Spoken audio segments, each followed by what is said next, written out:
Hello everybody, welcome to Sports Federation TV. It's Friday night and we talk about the sports federations in the Western Cape. My name's JP Nordier. I'm in for Lenyukta Chetty tonight. She's taken a well-deserved break and spending a little bit of quality time before she also goes on one of her international tours for her own sport, which I believe is blackball. For those of you that have just tuned in for the first time, Sports Federation TV of course caters for the federations within the Western Cape and the districts in the Western Cape. For those of you that don't know, there are 9 provinces in South Africa that make up the SASCOC structures, the sporting structures, and the political boundaries within South Africa. And then, of course, those provinces are divided into various districts. And the Western Cape is, of course, divided into 6 districts, mainly Cape Town, which is the uni city, the old Western Province, Cape Winelands, which is the old Boerland. We have Eden, which is the old SVD. We've got the West Coast, we've got Overberg, and we've got Central Karoo. And those are the 6 demarcated districts where athletes in the new era compete. And that's, of course, according to the national framework that is laid out in the National Sport and Recreation Plan. So Sports Federation TV was specifically created to help the federations get more exposure, more sponsorship, talk about their administration, and perhaps also help with the transformation component if they use TV to the best of their ability. On the show tonight, we'll be speaking to the folks from Taekwondo. Barend Snyman will be joining me in a second or so. We'll chat a little bit about tennis, and of course, we'll be talking to David Benatello. He is from the WKF, that's the World Karate Federation, the Olympic body that is, the World Karate Federation. He's on the technical committee. That comes up a little bit later. They did a clinic out in Hermanus. But right now, joining me on the show is Barend Snyman. Barend's, of course, from Taekwondo. Barend, welcome to Federation TV. Thanks for having me. First time on the show? Very first. All right. So you come from. We were just talking. I was just introducing the fact that we have different sports structures and that. So before we get on to Taekwondo, Taekwondo is a martial art, but you fall in under the holding structure called MASA. Correct. MASA is, of course, Martial Arts South Africa. Can you maybe just give us a little explanation of MASA? To your knowledge? To my knowledge, and I have sat in on the MASA AGMs this year. The very first time doing it, so it was a little bit interesting for me, a little bit overwhelming as well. But the basics that I'm taking away from it is that MASA is trying to structure South Africa, in the sense that everybody has to be regulated, so that Joe from down the street can't just kick his garage door down and say he's a Taekwondo instructor. Everybody come in, I'm going to teach you how to kick garage doors down every day.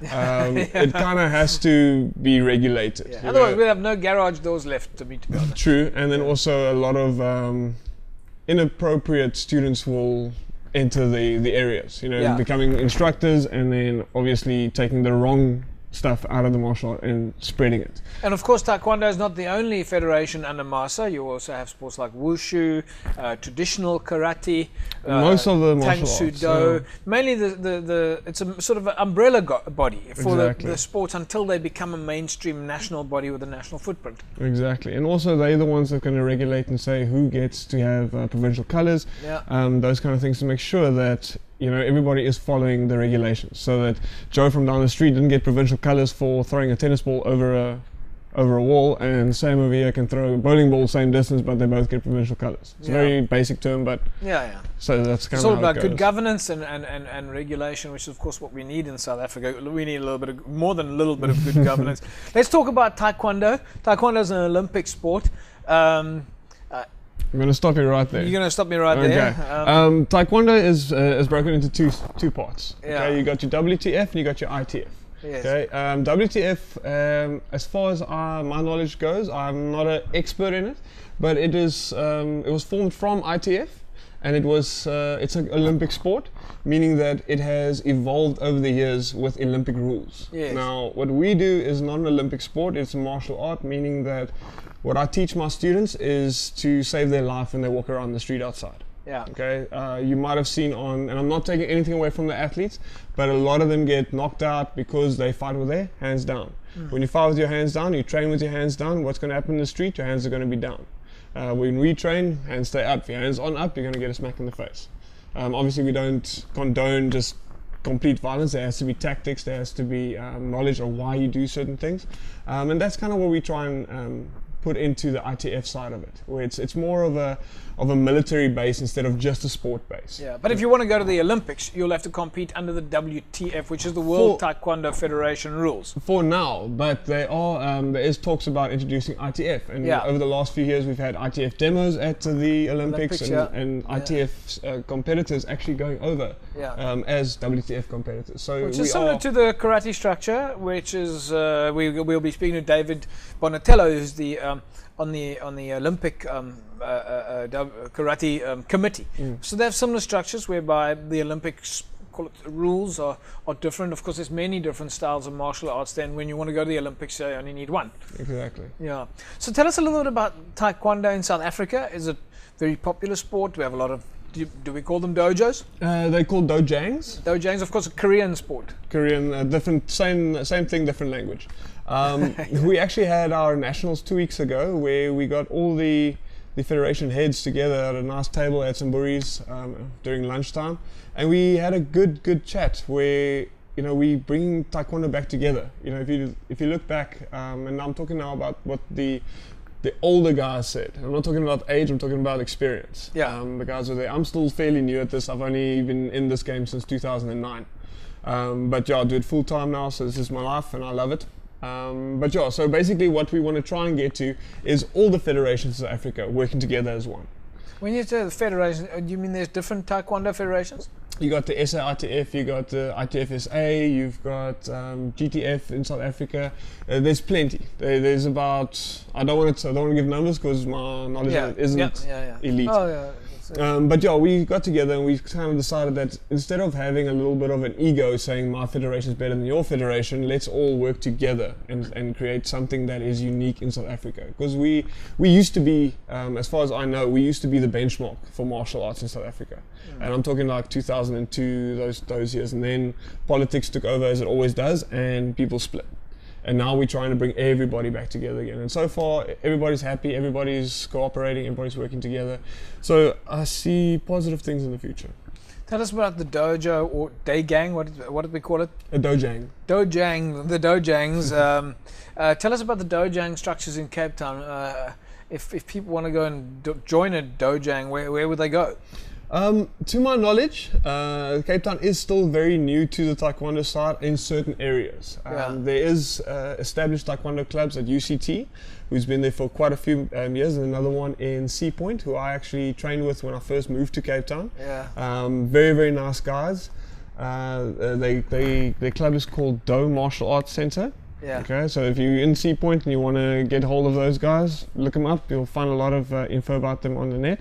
On my side, I've got clubs in Blouberg, Boedelsig, and Pinelands, and we're hoping to open up next year in Strand and Bellville, Durbanville as well. Okay, so how do you stretch yourself that thin? I mean, you've got 3 dojos in Cape Town. Do you have classes on different days? Or I was lucky. Different times? I mean, let me say I was lucky. I was in a corporate job selling cars. At the time, is what I needed to survive, and I helped somebody.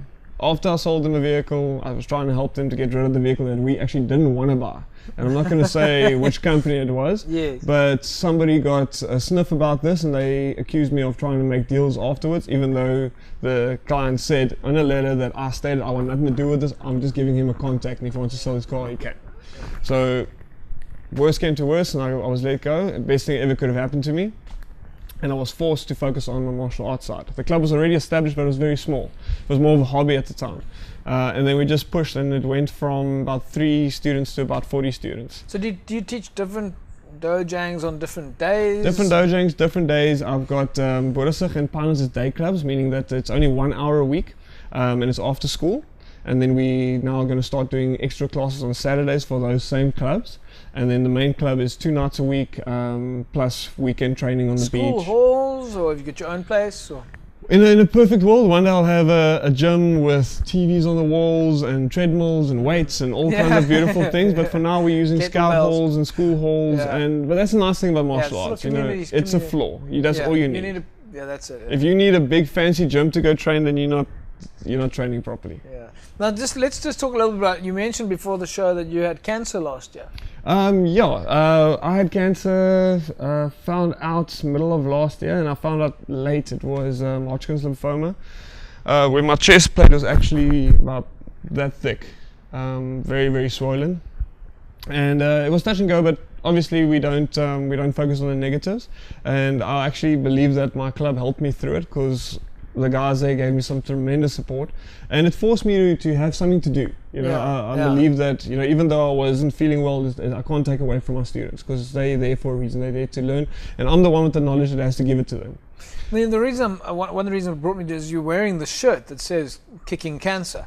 Obviously, there's a connection between Taekwondo and this charity. Yeah, it started off just as a thing for the club, but now I'm dealing with a friend of mine actually, whose son has a form of leukemia, who's just moved. Well, they just came up to Cape Town, and he's on Facebook as well. And I gave him and his dad the same shirts, and they standing there in photos, and they like writing his blood count down with a photo like every day, like giving updates. And another student of mine who also came from Port Elizabeth and went back, he also had cancer. So we all compete with cancer at tournaments to show that it's possible. You don't have to, just because you got cancer doesn't mean you can go lie down and die now. It's just, you're just going to feel bad for a little bit. So this is your own personal cause? All right, and that's fantastic. Yeah, it's just a show. Go, don't lie down. Just keep going. You're going to get there, just get through it. What's next for you now? We're actually starting up with Tableview High School next month, where we're going to teach for the rest of the year. We're going to teach for free to get everybody excited, and then for a very low amount per term, it's like $500, teach Taekwondo as a curriculum. We want to try and make Taekwondo a school curriculum, a school sport where you can actually get your colors. Because at the moment we're getting provincial colors, and the kids are getting awarded them at school, but it's not part of the school. We want to bring it into the school and make sure that everybody has the right opportunity, and the benefits from the martial art is just tremendous. You don't get it from, and I don't want to talk bad about other sports. You get it from every sport. How you play it is what makes sense. It's like how you do everything. And to me, this is the one that stuck. I've done all the other sports. I was provincial squash. I played a lot of stuff. I played hockey. This is the one that stuck. The one that I've kept going through. Broken foot, go for grading. Broken hand, go for grading. It doesn't matter. You just keep pushing through, and eventually you get there. Yeah, it sounds inspirational. Barend, just on a final note for folks that want to join you, come and join your dojang. Where would they get hold of you? Find us on Facebook, Mercury Taekwondo. Just as it's spelled, straightforward. We've got a page. All the information's there. Give us a shout, and we'll make sure we give you what you need. All right, listen, it's been inspirational chatting with you. Obviously, Taekwondo's on the up. And we look forward to following your progress. Perfect. Thanks for having me. There we go. All right, folks, the world of Taekwondo, fascinating. And there you have it, Mercury Taekwondo? Mercury Taekwondo, just do a Facebook search there, and you'll find yourself a dojang near you. Coming up on the show, after the break, we'll be chatting to Anthony Loebscher from the world of tennis, find out what's happening there. And a little bit later in the show, we'll be speaking to David Bonatello. He's, of course, from the WKF, which is the World Karate Federation, from the Olympic structure. He's paid a special visit to South Africa, and we'll be catching up with him. We'll take a break. We'll come back with Anthony Loebscher from tennis.